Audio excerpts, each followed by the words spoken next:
ጤና ይስጥልን ተከብራችሁ የብሬዲዮ ቤተሰቦችና አድማጮች የዕለቱን ዜናዎችን እናሰማችኋለን። ዜናው የምናሰማችሁን ሀብታሙ አስፋና ታምሩግዳን ባለንበት ሰዓት አቆጣጠር የዛሬ መስከረም 19 ቀን 2018 ዓ.ም ዜናዎችን ከማሰማታችን በፊት አርዕስተ ዜናውን እናስቀድማለን። የተጠናከረ የፋኖ ወታደራዊ እንቅስቃሴና ያገዛዙ የሽብር ተግባር የፓርቲዎቹ መንግስታዊ ሽብር ይቁም ማለታቸው፣ የኮሪደሩ ማፈናቀል፣ ዛሬም ህወሓትና ወልቃይት፣ ነዳጅና የኑሮ ውድነቱ፣ ሬቻና የ4 ኪሎ ፖለቲካ፣ የሄሊኮፕተር ምርኮው፣ ሶማሊያና ሌሎችም ወቅታዊ ዜናዎች ያሉን ዝርዝሩን ነው።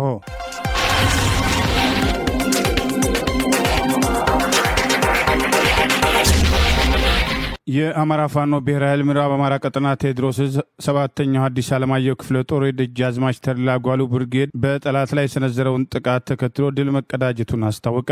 የአማራ ፋኖ ብሔራዊ ኃይል አፋብኃ ምዕራብ አማራ ቀጠና ቴዎድሮስ 7ኛው አዲስ ዓለማየሁ ክፍለ ጦር የደጃዝማች ተድላ ጓሉ ብርጌድ ዛሬ መስከረም 19 ቀን 2018 ጉደልማ ላይ ከንጋቱ 12 ሰዓት እስከ ቀኑ 7 ሰዓት ድረስ ከፍተኛ ትንቅንቅ በማድረግ በጠላት ላይ የሰነዘረውን ጥቃት ተከትሎ ድል መቀዳጀቱ ተገለጸ።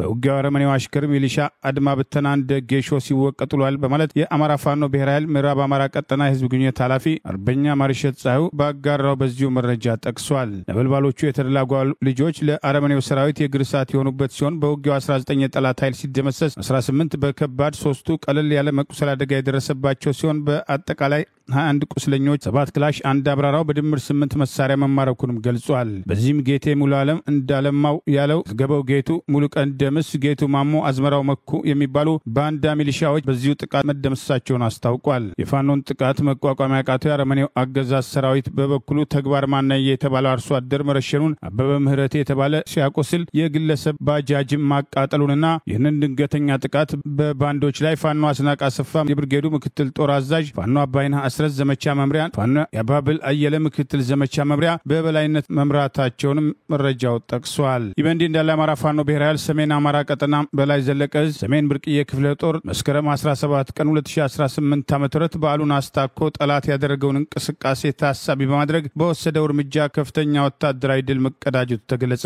የአማራ ፋኖ ብሔራዊ ኃይል አፋብኃ ምስራቅ አማራ ቀጠና ምኒልክ ዕዝ የህዝብ ግንኙነት ኃላፊ አርበኛ አበበ ፈንታው በዚህ ቀጠና የነበረውን ወታደራዊ ውሎ አስታኮ ዛሬ መስከረም 19 ቀን 2018 በሰጠው ማብራሪያ ላይ ገልጿል።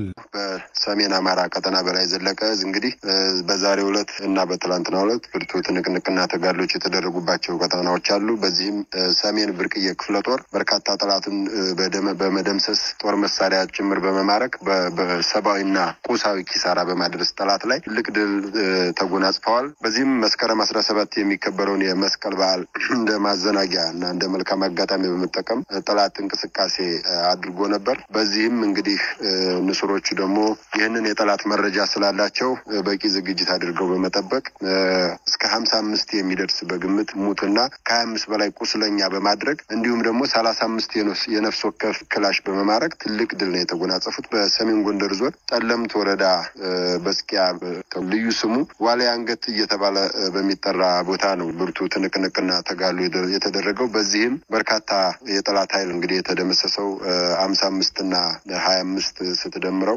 በጣም ብዙ ነው። 55 ማለት እንግዲህ አንድ ሻምበል ነው። 25ም ደግሞ አንድ የመቶ ነው። አንድ ሻምበልና አንድ የመቶ የጠላት ኃይል እንግዲህ ሙትና ቁስለኛ ሆኗል ማለት ነው። 35 ክላሽ ደግሞ እንደዚሁ አንድ ሻምበል የሚያስታጥቅ ክላሽ ነው የተገኘው። በጣም ትልቅ የሚባል ድል ነው የተመዘገበው በሰሜን አማራ ቀጠና ማለት ነው።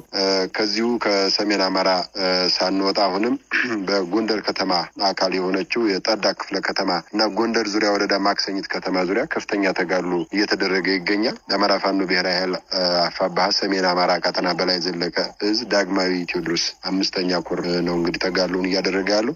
ከተለያዩ ክፍለ ጦሮች የተውጣጡ አህዶችን በጋራ በማድረግ በጥምረት እንግዲህ ዛሬ መስከረም 19 ከቀኑ 9 ሰዓት በተመሳሳይ ማክሰኝት ከተማ ዙሪያ እና ጠዳ ከተማ ውስጥ የሚገኙ ያገዛዙ ቁልፍ የሚባሉ ወታደራዊ ቤዞችን ያነጣጠረ እርምጃ ነው የተወሰደው። በዚህም አውደ ውጊያ ጠላት በኩል ከፍተኛ የሆነ ሰብአዊና ቁሳዊ ኪሳራ ያደረሰበት ሲሆን ወደ ገጠር ለኦፕሬሽን የላከውን ጥምር ኃይል በመኪና በማመላለስ ለመከላከል የሞከረበት ሁኔታ አለ። ወደ ገጠር ቀበሌዎች የፋኖ ይዞታ ናቸው የሚባሉ ታዳጊ ከተሞች ወደዛ ለማጥቃት ሲመጣ ፋኖ ደግሞ በተቃራኒው ጠላት ከተነሳባቸው አካባቢዎች ወደ ከተማ በመግባት የትኩረት አቅጣጫውን በማስቀየርና የስበት ማዕከሎቹን መልሶ በማጥቃት ወደዛ ወደ መነሻው እንዲመለስና ፋኖም ቀጠናዎቹን ያስከበረበት ሁኔታ የጠላትን ደግሞ ቤዝ ደግሞ ቁልፍ የሚባሉ ወታደራዊ ቦታዎችን በመምታት ትልቅ ድል የተጎናጸፉበት ሁኔታ ነው ያለው። በኢትዮጵያ መንግስታዊ ሽብር በአዲሱ ዓመት ሊገታ ይገባል ሲል በቅርቡ የተቋቋመው ትብብር ለኢትዮጵያ አንድነትም አስታወቀ። በተለያዩ ስርዓቶች እንደተለመደው ህዝብ በአዲስ ዓመትም ተስፋ እንዲሰንቅ መጠናቸው ቢለያይም ግጭቶችን በማቆም የፖለቲካ እስረኞችን በይቅርታ በመፍታትም የሰው ኑሮም ያከበዱ ጫናዎችን በማቅለል ጥረቶችን ሲያደርጉ ታዝበናል ያለው ትብብር ለኢትዮጵያ አንድነት በታሪክ ድርሳናትም ተጽፎ ይገኛልም ብሏል። በዚህም በአዲሱ ዓመት ከሂደታዊ አስገዳጅነቱ በመለስ ስርዓቱ ወደ ቀልቡ ተመልሶ እንዲህም ያሉ በጎ መነሳሳቶችን ይወስድ ይሆን ወይ የሚል ጥያቄ ጥቂት የማይባሉ ዜጎችም ሐሳብ ነበረ ያለው ህብረቱ ያ ሳይሆን በተቃራኒው እገታም፣ ግድያም፣ ዛቻም፣ በሰው አልባ አውሮፕላን ወይም ድሮን ጥቃትም፣ ፖለቲካዊ ውጥረቶች፣ የኑሮ ጫናና መሰል ስርዓት ወለድ ምስቅልቅሎችን ልካቸውን አሃዛቸውን ቦታቸውን ቀይረው የህዝቡን ስቃይ እያናሩት ይገኛሉ ብለዋል። ለአብነት ያህል በሰሜን ወሎ ዞን ከወልዲያም 20 ኪሎ ሜትር ርቀት ላይ የምትገኘው ሳንቃ ከተማ በመስቀል በዓል ዕለትም ከቀኑ 6 ሰዓት አካባቢ የጤና ጣቢያ ላይ በተፈጸመ የድሮን ጥቃትም ቤተሰብ ሲያስታምሙ የነበሩ 3 ሰዎች መገደላቸውን፣ አንዲት የጤና ጣቢያ የጽዳት ሰራተኛ ከፍተኛ አካል ጉዳት እንደደረሰባቸው፣ 3 የጤና ጣቢያ የሕክምና ባለሙያዎችም ቀላል የአካል ጉዳት ደርሶባቸዋል ያለው ህብረቱ የ6 ዓመትም ህፃን ልጅ ከፍተኛ ጉዳትም እንዳስተናገደችም ገልጿል። ከዚህም ጋር ተያይዞ ላሊበላ ከተማ ከሚገኘው ቅርሶች መካከል የሆነውና ከአንድ ቋጥኝ ፍልፍል የተሰራው ገነተ ማርያም ቤተክርስቲያንም አቅራቢያ የድሮን ጥቃት ተፈጽሞ እስካሁን ባለው መረጃም የተጎዳ ሰው ባይኖርም የቅርሱን መሰረት ነክቶትም ይሆን ወይ የሚል ስጋት መኖሩንም የአካባቢ ምንጮችን ጠቅሶ ገልጿል። ትብብር ለኢትዮጵያ መግለጫውን ሲያክልም እንዲህ ያለውን ዘፈቀዳዊና ስርዓተ ወለድ መንግስታዊ ሽብር በጽኑ ያወግዛል፣ ለሞቱትም ልባዊ ሐዘንን ይገልጻልም ብሏል። በቅንጅታችን ደጋግመን እንዳልነው ጦርነቶች በተኩስም አቁምና በድርድር እንዲቋጩ፣ ህዝቡም የሰላም አየር እንዲተነፍሱ፣ ወንድሙን የሚገድልበትን የደም ቁማር በአስቸኳይ እንዲቆም፣ ሁሉም ተፋላሚ ወገኖችም ህዝብን በማስቀደም ኃላፊነታቸውን እንዲወጡ ሲልም አሳስበዋል። በሌላ በኩል በትላንትናው ዕለት መስከረም 10 2018 ዓ.ም በጉራጌ ዞን ቡታጅራ ከተማ በመስቃን ወረዳ በሚኖሩ 2 ወንድማማች ህዝቦችም ሰኖና ሴራን በተሰኘ የአካባቢው ባህላዊ እሴትም ከባበር ባለቤትነትም ዙሪያ በተነሳም ብጥብጥ ጉዳትም እንደተከሰተም የገለጸው ህብረቱ ከአካባቢው ምንጮችም ለማወቅ እንደቻለው የጸጥታ ኃይሎችም ችግሩ ሲፈጠር በቅርበት በመገኘትም ለማረጋጋት ያደረጉትን ጥረትም በበጎ ጎኑ ተመልክቶ በዘፈቀዳዊ ተኩስም ሳቢያም እስከ ሞት የደረሰ ጉዳት መድረሱን መስማቱን ልብ ሰባሪና ተቀባይነት የሌለው እርምጃም ብሎታል። ከሁሉም ነገር በፊት የማህበረሰብ ደህንነትም ቅድሚያ ተሰጥቶትም በአካባቢው ያለው አስተዳደራዊ ችግር በስክነትና በወንድማማችነት መንፈስም እንዲፈታ አደራ ጭምርም ገልጿል። ትብብር ለኢትዮጵያ አንድነት በቅርቡ እናት ፓርቲ፣ የመላው ኢትዮጵያ አንድነት ድርጅት መኢአድ፣ የኢትዮጵያ ህዝባዊ አብዮታዊ ፓርቲ ኢያፓ፣ አንድ የኢትዮጵያ ዲሞክራሲያዊ ፓርቲ ኤዴፓም እና አማራ ጊዮን ንቅናቄ የመሰረቱት ቅንጅት መሆኑን መዘገባችን ይታወሳል። የአማራ ፋኖ ብሔራዊ ኃይል በምስራቅ አማራ ቀጠና ምኒልክ ዕዝ እያካሄደ ያለው ዘመቻ አርበኛ አደም አሊ አባናደው ተጠናክሮ የቀጠለ ሲሆን አገዛዙ ለሶስተኛ ቀን የድሮን ጥቃት ሰላማዊ ሰዎችና ተቋማት ላይ አነጣጥሮ መፈጸሙ ተገለጸ። ነጻ በወጡ አካባቢዎች ህዝቡ የራሱን ወኪሎች እንዲመርጥ ፋኖ ሁኔታዎችን ማመቻቸቱ ተገለጸ።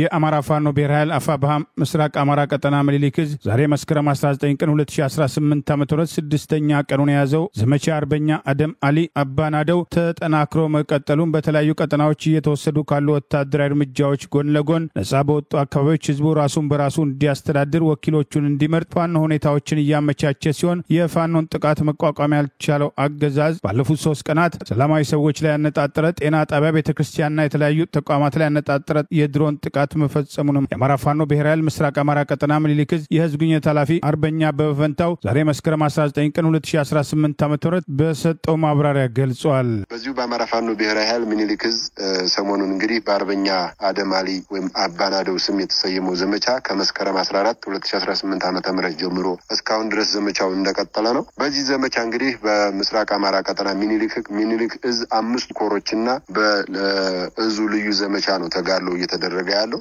በዚህም እንግዲህ ዘመቻው ተጠናክሮ የቀጠለበት ሁኔታ ነው ያለው። ዘመቻ የነበሩንን ያሉንን ያስከበርናቸውንና አዲስ የተቆናጠጥናቸውን በጣም ሰፊ የሚባል በመቶዎች ኪሎ ሜትር የሚቆጠር ሰፊ ቀጠና የተቆጣጠርንበት ሁኔታ አለ። ይህንን ነጻ ቀጠናችንን ተቆጣጥረን አሁንም አዳዲስ ቁልፍ የወረዳና የዞን ከተሞችን ለመቆጣጠር የሚያስችል ወታደራዊ ቁመና ላይ ይገኛለን። አገዛዙ በዚህም በጣም ከፍተኛ ኪሳራ ደርሶበታል፣ አብዷል። በዓለም አቀፍ ደረጃ የፋኖ አቅም ምንድን ነው፣ የብልጽግና አቅም ምንድን ነው የሚለውንም ያሳየ የፋኖን ትግልም አንድ ደረጃ ወደፊት ከፍ ያደረገ ተጋድሎ እየተደረገ ያለው እና ከዚህ ጋር በተያያዘ እንግዲህ እግረኛውን ስላልቻለ በድሮን 2ም 3ም ያየ ጊዜ እየጣለ ያለበት ሁኔታ አለ። እንግዲህ እስካሁን በ3 ቀናቶች ውስጥ መዞር ከጀመረ አሰሳ ከጀመረ 4 ቀን ሆኖታል። በ3 ቀን ተከታታይ እየጣለበት ሁኔታ አለ። በመጀመሪያው ቀን 10 ጊዜ ጥቃት ፈጽሟል። በርካታ ንጹሃኖችን የመታበት ሁኔታ አለ። ጤና ጣቢያ ወደመበት ሁኔታ አለ። እናቶች፣ ህጻናቶች፣ ሐኪሞች ናቸው ያሉት እዛ ላይ። ከዛ በዘለለ በትላንትናው ዕለትም እንደዚሁ ገነተ ማርያም አካባቢ ቤተክርስቲያን አካባቢ ነው የጣለው። ለቤተክርስቲያኑ ለህንጻው ማደጋ የሆነ ጥቃት ነው የፈጸመው። በዛሬው ዕለትም ቃሊም ከተማ ላይ ፋኖን ስለሚያጣው ፋኖ መወሰድ ያለባቸው በቂ ጥንቃቄዎች እየወሰደ ስለሆነ ንጹሃኖችን በመምታት ለማሸማቀቅ እና ህዝባችንን ከፋኖ ጎን እንዳይሰለፍ ለማድረግ ጥረት እያደረገ ነው። የሽንፈት ምልክት ነው። አሁንም ይሄን አጠናክሮ የቀጠለበት ሁኔታ አለ። የሆነ ሆኖ ፋኖ ሚኒሊክ ዕዝ ነጻ ያወጣቸውን ቀጠናዎች ህዝብ በማወያየት ስራ ተጠምዶ ነው ያለው። ህዝብ እያወያየ ህዝቡ የፈቀደውን የወደደውን አስተዳዳሪውን እንዲመርጥና የህዝብ አስተዳደር መዋቅሩን እንዲዘረጋ እያደረገ ያለንበት ሁኔታ ነው ያለው። አሁን አስተዳዳሪዎችን እየዘረጋን እየተከልን መዋቅር እየሰራን የህዝብ አስተዳደር መዋቅራችንን እያሰፋን ህዝባችንን እያወያየን የወደደውን የፈቀደውን ያስተዳደር ብሎ የመረጠውን እየመረጥንለት እያደራጀንለት ያለበት ሁኔታ ነው ያለው። ሌላው በዚሁ በሚኒሊክ ዕዝ ባለፉት ቀናቶች እንግዲህ ከ1000 ያላነሰ የነፍስ ወከፍ ክላሽ ነው የተማረከው። ሞርተሮች ተማርከዋል። ብሬኖች፣ ስናይፐሮች፣ ክላሾች ተማርከዋል። አንድ ስናይፐር በስንት ሰው ይደራጃል? አንድ ብሬን በስንት ፋኖ በስንት ወታደር ይደራጃል? ዲሽቃ እንዴት ይደራጃል? ሞርተሮች በምን ልክ ይደራጃሉ? ሁሉም የየራሱ መስፈርት አለው። ይሄ እንዳለ ሆኖ በርካታ የሰው ኃይል እንደሚፈልግ እንዳለ ሆኖ ክላሾችም የተገኙበት ሁኔታ አለ። ከዚህ ጋር ተያይዞ ዛሬ ጥሪ ያደረግንበት ሁኔታ አለ። የሚኒሊክ ዕዝ በአርበኛ መቶ አለቃ ዮሴፍ አስማራ የሚመራው ስልጠና መምሪያ ወጣቱን ለስልጠና ጥሪ ያደረገበት ሁኔታ ነው ያለው። በዚህም እንግዲህ ወጣቶች ሚኒሊክ ዕዝ የማረካቸውን ጦር መሳሪያዎች እየመጣችሁ ታጠቁ የሚል ጥሪ ተደርጓል። እየመጡ እየሰለጠኑ እየተደራጁ እየታጠቁ የአማራን ሕዝብ የህልውና ተጋድሎ እንዲቀላቀሉ የሚል ጥሪ ያለን። አጠቃላይ በእኛ ቀጠና በምስራቅ አማራ ሚኒሊክ ዕዝ እንዲሁም በሌሎች ቀጠናዎች ያሉ የተጋድሎ መረጃዎች እነዚህን ይመስላሉ።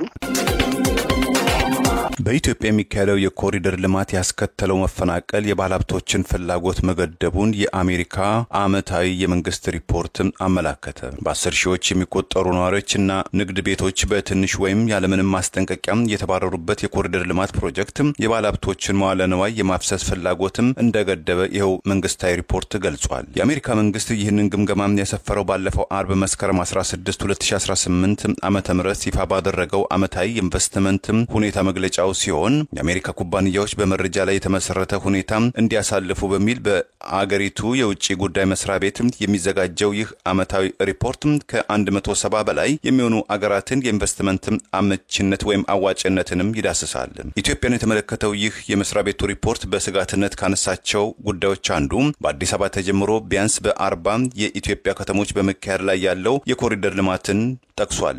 በተለይ የከተሞችና ዋና ዋና መንገዶችን ገጽታ ማስዋብ፣ የእግረኛ መንገድን ማስፋፋት እንደዚሁም የመዝናኛ ቦታዎችን መገንባት ላይ የሚያተኩረው ይህ ፕሮጀክት የተጀመረው ባለፈው የካቲት 2016 ዓ.ም መሆኑን አውስቶ መንግስት የኮሪደር ልማት ኢትዮጵያን በምስራቅ አፍሪካ ቁልፍ የንግድና የሎጂስቲክ ማዕከል ለማድረግ ያለመ ፕሮጀክት እንደሆነ የገለጸ ሲሆን ፕሮጀክቱ መሰረተ ልማትን እንደሚያጎለብትም እንዲሁም ድንበር ተሻጋሪ ንግድን እንደሚያሳልጥም ያብራራል። የአሜሪካ የውጭ ጉዳይ መስሪያ ቤት በሪፖርቱ በኩል ባወጣው መግለጫ በተከታታይ የተገበሩትም የኮሪደር ልማት ፕሮጀክቶች በውጭ ዜጎች ዜጎችን ባለቤትነትም የተያዙትን ጨምሮ በ10 ሺዎች የሚቆጠሩ ነዋሪዎችንና የንግድ ድርጅቶችን አባሯል፣ አፈናቅሏል፣ ንብረቶቻቸውንም በትንሽና ያለምንም ማስጠንቀቂያ ወይም ካሳም አፍርሷልም ብሏል።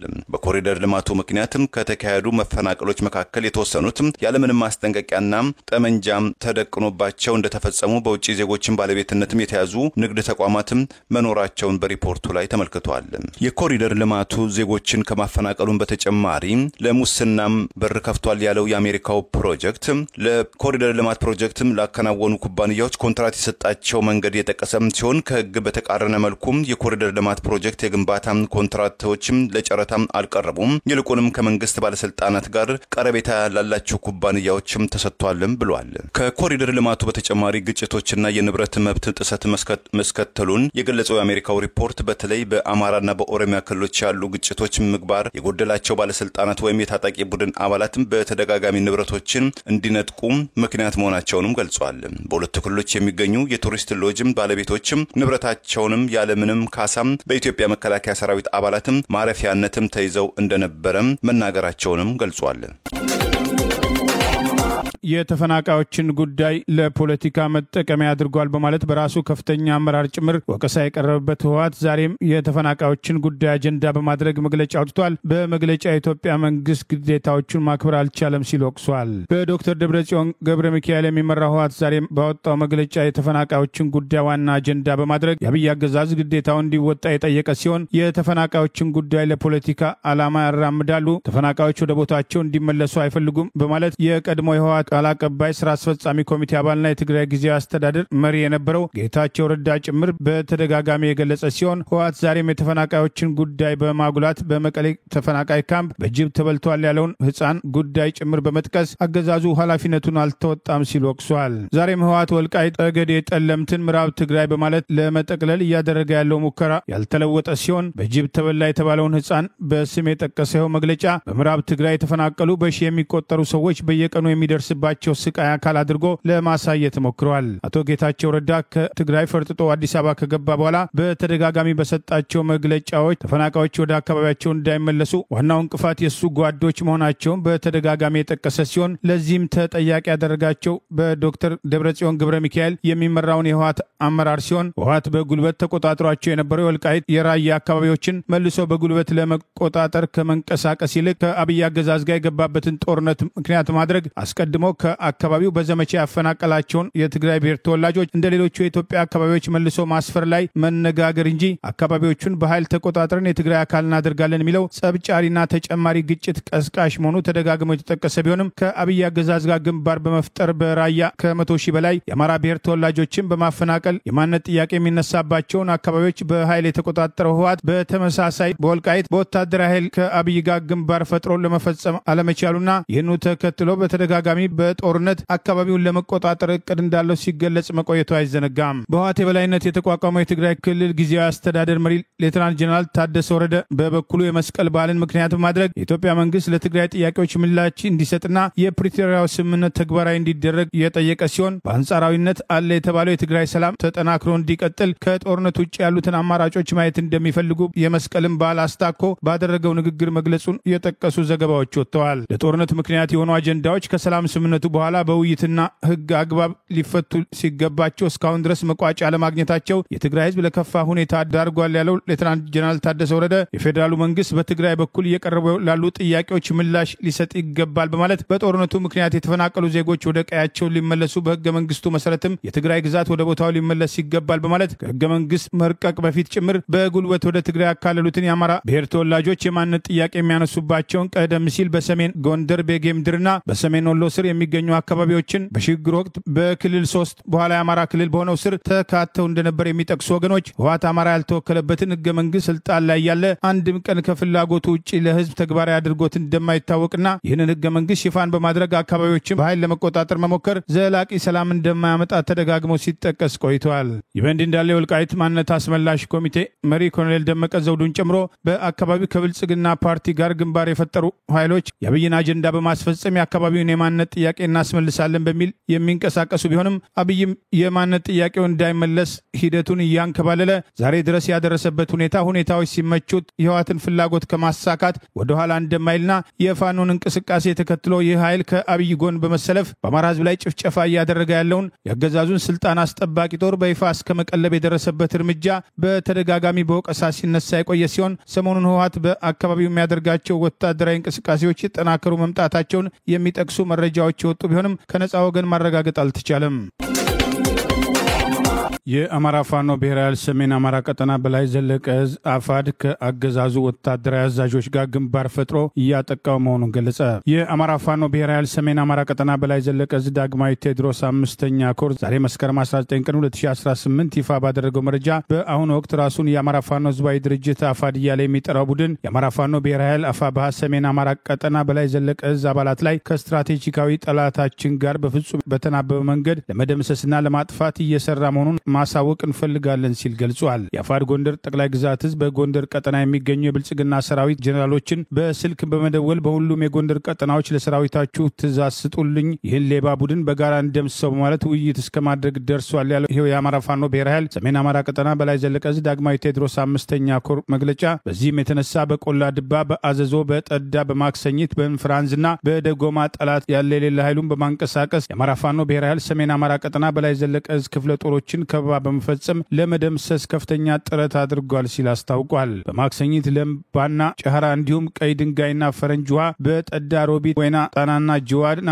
በደጎማ ወደ ሚካኤል ደብር የጠላት ኃይልን የተንቀሳቀሰባቸው ቀጠናዎች መሆናቸውን ጠቅሷል። በሌላ በኩል በምስራቅ ደንቢያ ወረዳ አዲስ ጌ ተብሎ በሚጠራው ቀበሌ ከአፋድ ጎን ተሰልፋችሁ ድጋፋችሁን አልሰጣችሁም በማለት አንድ አባት ከነ ልጃቸው በአሰቃቂ ሁኔታ በትላንትናው ዕለት መረሸናቸውን አባትና ልጁም ጀንበር ጌጤ በላይነህና ማስተዋል ጌጤ ጀንበር የተባሉ መሆናቸውን የጠቀሰው መረጃ ሌሎች ስማቸው ያልታወቁ 4 ሰዎች ተረሽነዋል ሲል ጠቅሷል። በትላንትናው ዕለት ጠላት ከአዘዞ በአንድ ፓትሮል የተጫነ የተለያየ ተተኳሾችን ለደረጀ በላይ ሰጥተው ተመልሰዋል ያለው መረጃ በአጠቃላይ የአፋድ ኃይሎች ከብልጽግና አገዛዝ ጋር በቅንጅት የአማራ ፋኖ ብሔራዊ ኃይልን ለማክሰምና ለመደምሰስ እየሰራ መሆኑን ህዝባችን እንዲያውቅልን እንፈልጋለን በማለት የአፋብኃ ሰሜን አማራ ቀጠና በላይ ዘለቀ ዕዝ ዳግማዊ ቴዎድሮስ 5ኛ ኮር ባወጣው በዚሁ መረጃ ጠቅሷል። ይህ ኃይል ከዚህ በፊት ከብልጽግና አገዛዝ ጋር ወሎ ውስጥ ዳውንት ላይ ድርድር አድርጎ እንደነበር ህዝባችን የሚያውቀው ሀቅ ነው ያለ ሲሆን ይህንን ድርጅት ከብልጽግና አገዛዝ ላይ ለይተን የማናየው እንደሆነ ለህዝባችን ማስገንዘብ እንፈልጋለን። በተጨማሪም የአፋድ ኃይሎች በተቋማችን በአፋብኃ ላይና በተቋማችን ሰራዊት ላይ ያደረጉ ያለው ጠላታዊ ድርጊት ትከሻችን መቻል ከሚገባ በላይ በመሆኑ የተቋማችን አመራር የሚሆኑ አባላት ከዚህ በኋላ ትዕግስታችንን የጨረስን መሆኑ መላው ህዝባችን እንዲያውቅልን እንፈልጋለን በማለት የአማራ ፋኖ ብሔራዊ ኃይል ሰሜን አማራ ቀጠና በላይ ዘለቀ ዕዝ ዳግማዊ ቴዎድሮስ 5ኛ ኮር ዛሬ መስከረም 19 ቀን 2018 ይፋ ባደረገው በዚህ መረጃ ገልጿል። የአማራ ፋኖ ብሔራዊ ኃይልና አፋድ ወደ ተጠናከረ አንድ የፋኖ አደረጃጀት በመምጣት ለአማራ ህዝብ የህልውና ትግል በጋራ እንዲቆሙ ተደጋግሞ ጥሪ ሲቀርብ የቆየ ሲሆን ባለፉት ዓመታት የታዩ ችግሮች ዘንድሮ መቀጠላቸውን ሰሞኑን ከሰሜን አማራ ቀጠና በተከታታይ የሚወጡ መረጃዎች ይገልጻሉ።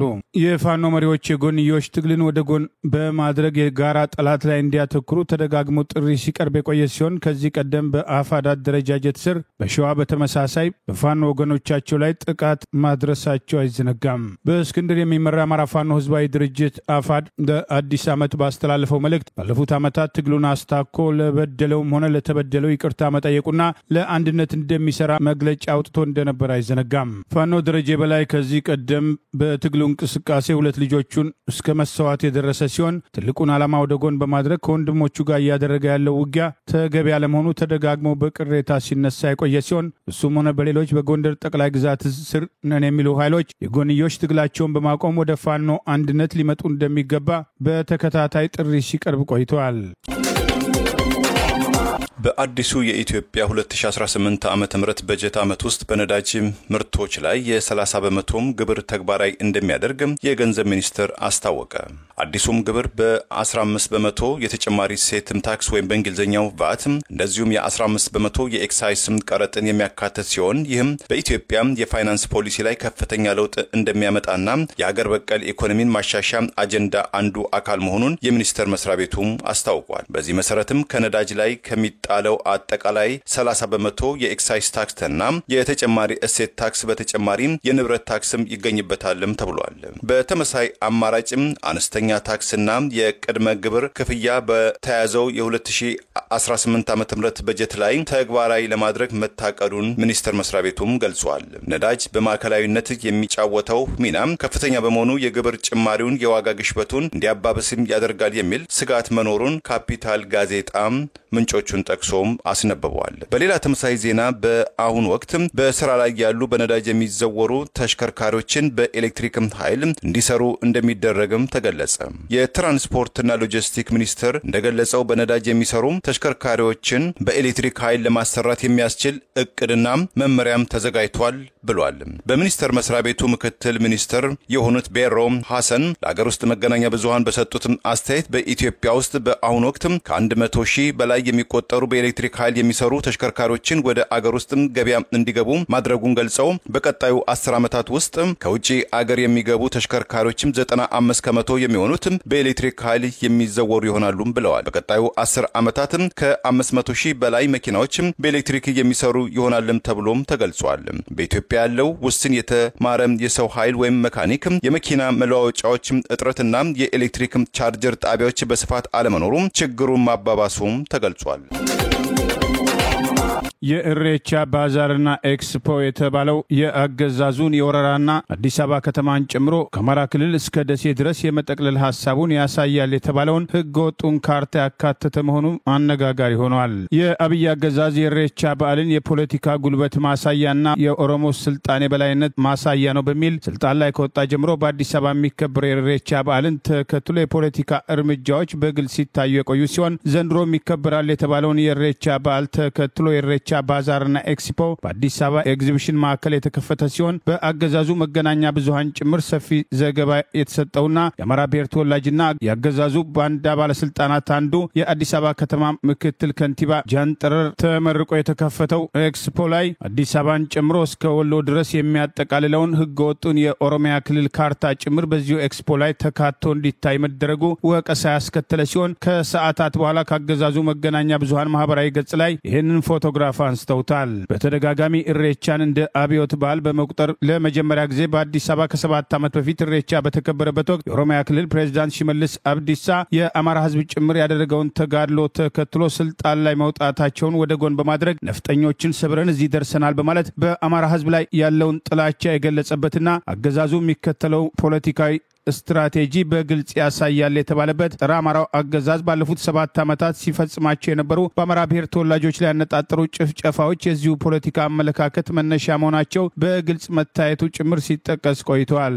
አብይ አህመድ በኢትዮጵያዊነት ስም ኢትዮጵያንን ለማማለል የሞከረባቸውን ዓመታት ዛሬ ብዙዎቹ ከተግባሩ ጋር የሚቃረን ጸረ ኢትዮጵያና ኢትዮጵያን አፍራሽ መሆኑ በተግባር እየታየ መሆኑ ሲገለጽ የቆየ ሲሆን የዘንድሮ ኢሬቻ በዓልም ይህንኑ የፖለቲካ አጀንዳቸውን ለማስፈጸም እንደ ፖለቲካ ፌስቲቫል ቆጥረውታል። በሃይማኖታዊ መንገድ ቀደም ሲል የኦሮሞ ህዝብ የሚያከብረው ኢሬቻ በዓል ከኦሮሞ ህዝብ የተወሰነው የሚያከብረው ኢሬቻ በዓል በየዓመቱ በደብረ ዘይት ቢሸፍቱ ሆራ አርሰዴ የሚከበር ሲሆን ይህንን በዓል ተከትሎ አብይ አህመድ ስልጣን ላይ ከመውጣቱ በፊት በህወሓት የበላይነት ይመራ የነበረው ኢህአዴግ ወጣቶች በዓሉ ላይ በአገዛዙ ላይ ተቃውሞ ማሰማታቸውን ተከትሎ ከሄሊኮፕተር ጭምር ጥይት በመተኮስ እንዲደነብሩ በማድረግ ብዙዎች ተወረጋግጠውና ገደል ገብተው መሞታቸው አይዘነጋም። በአዲስ አበባ የሚከበረው ኢሬቻ በዓል ከተለያዩ ኦሮሚያ አካባቢዎች ወጣቶችን አገዛዙ ገንዘብ በመመደብ ተሽከርካሪ በማዘጋጀት ወደ ከተማ በብዛት እንዲመጡ በማድረግ አዲስ አበባ የኦሮሚያ ናት በሚል ግብታዊ እርምጃ ይህንኑ ተግባራዊ ለማድረግ እየወሰዱት ያለው ፖለቲካዊ ህገወጥ እርምጃ አንዱ ማሳያ አድርገው ተደጋግመው ሲጠቅሱ የቆዩ ሲሆን በቅርቡም በአዲስ አበባ ከተማ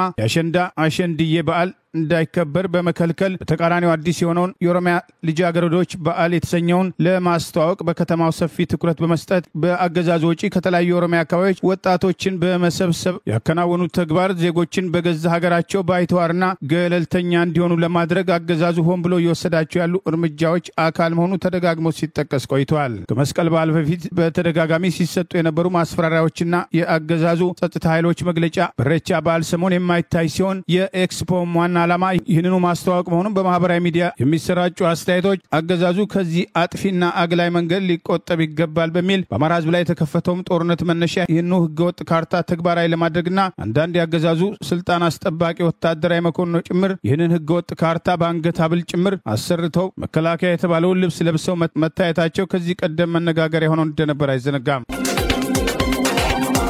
ኢትዮጵያ መክፈል የነበረባትን የ1 ቢሊዮን የአሜሪካን ዶላር ዩሮ ቦንድን ብድርን እንዴትና መቼ መክፈል እንዳለባትም ከአበዳሪዎች ጋር ቀጥተኛ ድርድር በዚህ ሳምንት እንደምትጀምር ተገለጸ። ብሉምበርግ የዜና አገልግሎት ለጉዳዩ ቅርበት ያላቸው ነገር ግን ስማቸው እንዳይገለጽ የጠየቁ ምንጮችን አጣቅሶ እንደዘገበው ኢትዮጵያም ከዕዳ ተሸካሚ አገርነትም ዕዳ መክፈል ከተሳናቸው አገራት ለመውጣትም ያስችላት ዘንድ መክፈል የሚጠበቅባት የነበረውን 1 ቢሊዮን የአሜሪካን ዶላር ዩሮ ቦንድ ዕዳን በተመለከተ ከአበዳሪዎችና ከኢንቨስተሮች ጋር ቀጥተኛ ውይይት ለማድረግ በዚህ ሳምንት ውይይቱም ይጀምራልም ተብሏል። ኢትዮጵያ መክፈል የሚጠበቅባትን 1 ቢሊዮን የአሜሪካን ዶላር ዩሮ ቦንድ ዕዳ በተመለከተ አዲሱ የኢትዮጵያ ብሔራዊ ባንክ ገዢ ዶክተር ኢዮብም ተካልኝ ቢሮአቸው ለጊዜው አስተያየት አለመስጠቱን ብሉምበርግም ዘግቧል። ኢትዮጵያ ባለፈው የፈረንጆቹ ታህሳስ ወይም ዲሴምበር 2023 መክፈል ከነበረባት አጠቃላይ 1 ቢሊዮን ዶላር ዩሮ ቦንድ ውስጥ የመጀመሪያውን 33 ሚሊዮን ዶላር በወቅቱ ለመክፈል አለመቻሏም የዓለም አቀፍ አገራት የመክፈል ደረጃን የሚቃኘው ፔችም የተሰኘው መንግስታዊ ያልሆነ ተቋም ለኢትዮጵያ ለረጅም ዓመታት ሰጥቶት የነበረውን ደረጃን ለመቀነስም ተገዶ እንደነበረና በኋላም እንደ IMF እና ወርልድ ባንክ የመሳሰሉት አበዳሪ ተቋማት ለኢትዮጵያ ደጎስ ያለ ብድር መስጠታቸው የተወሰኑ ለውጦችን ቢያሳይም በኢትዮጵያ ያለው ተለዋዋጭ የፖለቲካ ድባብ የሰብአዊ መብት አያያዝ የመልካም አስተዳደር እጦት አበዳሪዎችም ለኢትዮጵያ ብድር በቅድሚያ እንዲመለከቱ ማስገደዱ በስፋትም ይነገራል።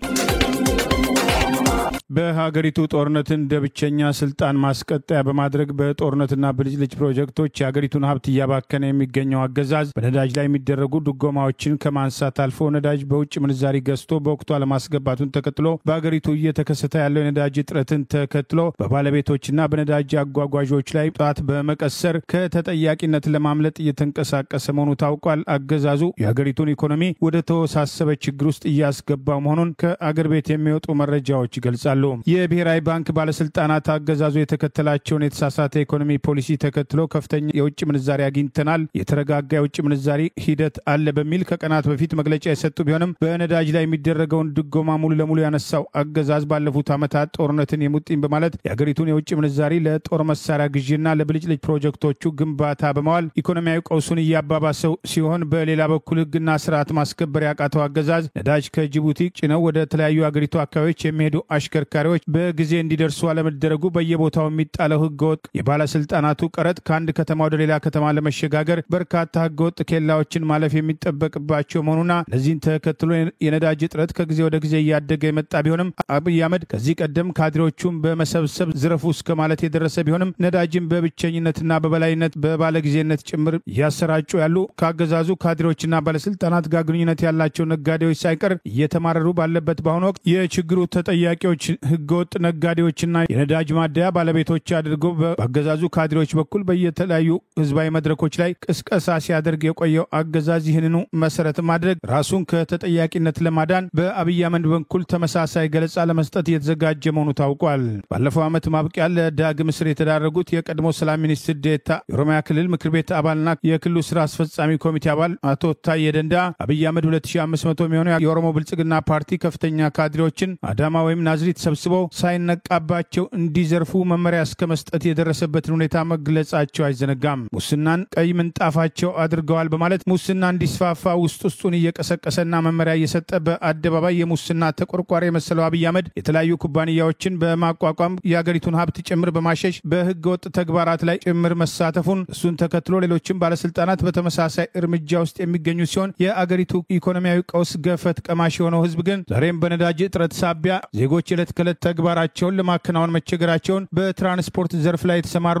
ዜጎች ከሚሰሩበት ቀን የማይሰሩበት ቀንና ለነዳጅ ወረፋ ቀናት የሚያሳልፉበት በህገወጥ የነዳጅ ግዢ ውስጥ እንዲሳተፉ የተገደዱበት የነዳጅ እጥረቱ አንድ ለህገወጥ ነዳጅ ዝውውር ምክንያት የሆነው ወደ አገር ውስጥ በቂ ነዳጅ ተገዝቶ አለመግባቱና ከገባም በኋላ በአግባቡ የሚሰራጭበት ስርዓት አለመዘርጋቱ አሽከርካሪዎችና ባለንብረቶች የነዳጅ ስርጭትን በተመለከተም በተደጋጋሚ ያቀረቧቸው መፍትሄዎች ሰሚ ማጣታቸው መሆኑን ከአገር ቤት የተወጣው መረጃ ይገልጻል። በአገሪቱ የነዳጅ ዋጋ ሲጨምርና የነዳጅ እጥረትን ተከትሎ የተለያዩ የሸቀጦች ዋጋ በከፍተኛ ደረጃ የሚጨምር ሲሆን የኑሮ ውድነቱን የበለጠ የሚያባብስ እርምጃ መሆኑ ተደጋግሞ ሲጠቀስ ቆይቷል። ነዳጅን አንደጉም ያለው አብይ አገዛዝ ይህን ተከትሎ በርካታ የመንግስት ሆስፒታሎች፣ ጤና ጣቢያዎችና ጤና ኬላዎች ለአምቡላንስ አገልግሎት ሳይቀር ነዳጅ የለም በሚል አገልግሎት እስከ ማቋረጥ የደረሱበት ሁኔታ ደረጃ በደረጃ ህዝቡ በስርዓቱ መድረሻ እያጣና የኑሮ ውድነትና ኢኮኖሚያዊ ቀውሱም እየተባባሰ መምጣቱ ማሳያ መሆኑም ተገልጿል። በትላንትና ዕለት በአሜሪካው ሚሽጋን ግዛት በጸሎት ላይ የነበሩ ምዕመናኖች ላይ የህይወትና የአካል ጉዳትን ያደረሰው የቀድሞ የአሜሪካ ወታደር በጥላቻ የተነሳሳ እንደሆነና ጉዳዩም እየተጠና መሆኑን የአሜሪካ የስለላ ተቋም FBI አስታወቀ።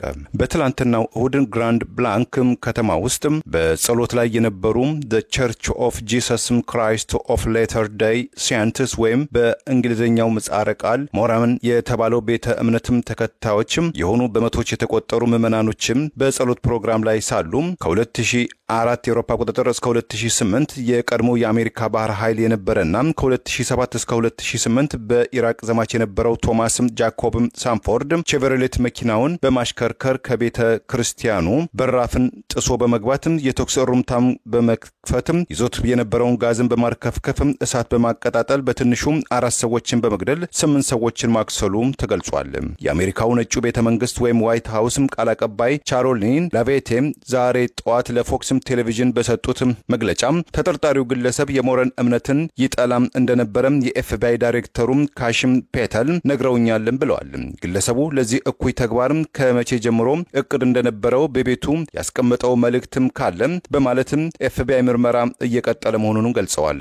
ጥቃቱ በደረሰበት ከተማ ውስጥ የክፍለ ከተማ ካውንስል አባል የሆኑት ክሪስ ጆን በበኩላቸው ተጠርጣሪው ቶማስን በቅርቡ በአካል ማግኘታቸውን አውስተው የሞርመን ቤተ እምነትም ተከታዮችን ራሳቸውን ከጌታ ኢየሱስ ክርስቶስ በላይ አድርገው የሚያምኑ በመሆናቸው አልወዳቸው ማለቱን በተለይ በቅርቡ ወደ ኦታም ግዛትም ተዛውሮ የነበረው ተጠርጣሪው ቶማስ አንዲት የሞርመን እምነትም ተከታይ ጋር ግንኙነትም ከመፍጠሩ በኋላ በሰውነቱ ላይ የነበረውን ንቅሳትም እንዲያስወግድ ለቀረበለት ጥያቄም ክፉኛ ጥላቻው እንደገዘፈበትም ገልጾልኛል ብለዋል። ከባህር ማዶ ማለትም ከኢራቅ መልስም የአደንዛዥ እጽ ጉዳይ እንዳለበትም የተናገረው ተጠርጣሪው ቶማስ ስለ ጦር መሳሪያ ባለቤትነትም ማንሳቱንና ከመግለጹ ውጪ ባለፈው መስከረም ወይም ሴፕቴምበር 10 2025 ስለ ተገደለው ቀኝ ዘመሙ ቻርልስ ክሬክ ስለ ፕሬዚዳንት ዶናልድ ትራምፕ ወይም ስለ ቀድሞ ፕሬዚዳንት ጆ ባይደን ጨምሮ በፖለቲካ ዙሪያ አለማውራታቸውን ጆንስ ለኤፍቢአይ በሰጡትም እምነት ቃል ገልጸዋል። ንብረትነቱ የተባበሩት መንግስታት የሆነ አንድ ሄሊኮፕተር የሶማሊያው አልሸባብ ታጣቂ ቡድን በሚቆጣጠረው ስፍራም ከቴክኒክ ችግር የተነሳ በአስቸኳይ በማረፍ ከታጣቂዎች እጅ መውደቁም ተሰማ። በመቃደሾ የሚገኘው ኩሌኒያ የተባለው ራዲዮ ዛሬ እንደዘገበው ንብረትነቱ የመንግስታቱ ድርጅት የሆነው ሄሊኮፕተር ካጋጠመው የቴክኒክ እክል ሳቢያ በማዕከላዊ ሶማሊያ ጌዳዶ በተባለው ግዛት ውስጥ በሚገኘው ሄሌንድሻየር ከተባለም የአልሸባብ ቤዝ ውስጥ በአስቸኳይ ጊዜ ለማረፍ መገደዱን ራዲዮ ጣቢያው ዘግቧል። በሄሊኮፕተር ውስጥ ስለነበሩትም ተጓዦች ማንነትም ቁጥርና የሄሊኮፕተሩም ተልእኮ በተመለከተም ዝርዝር መረጃም አልተሰጠም።